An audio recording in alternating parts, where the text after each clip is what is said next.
Book traversal links for Judges 8 verses 24 to 35. Gideon's ephod.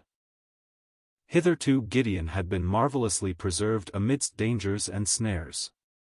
His heart was still full of good intentions, but a subtle poison had been doing its work in his heart, and we are about to witness the ruin of the career of the judge, as formerly we have seen the ruin of the people.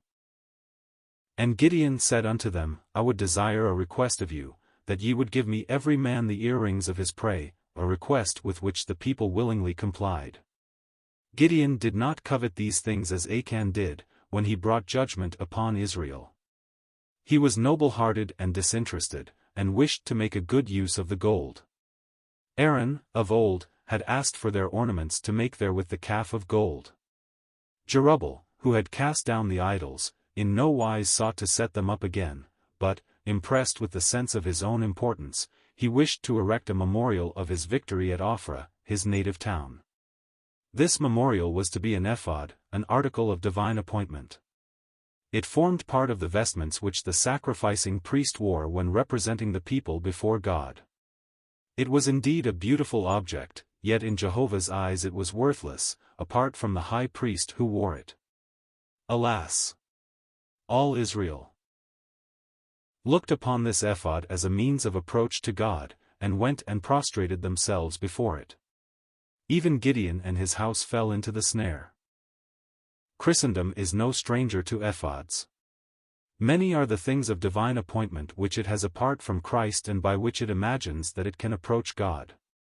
The church, ministry, baptism, the Lord's Supper, and even prayer, separated from their source, become ephods before which people prostrate themselves. Form takes the place of God, and souls thereby fall again into idolatry. Ah! Do they not even make an idol of Christ on the cross? The brazen serpent had been kept and the people had made a false god of it. Like the faithful Hezekiah, the true witness of the present day cannot put up with that.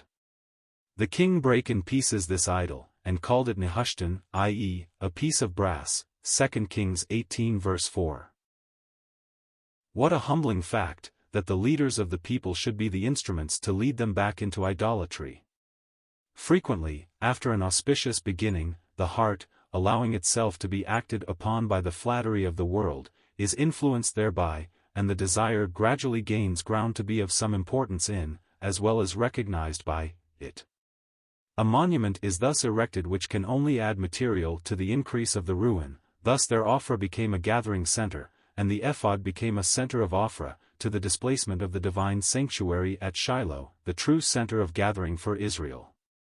Gideon was not a proud man, but, his heart being deceived, he was no longer upright before God.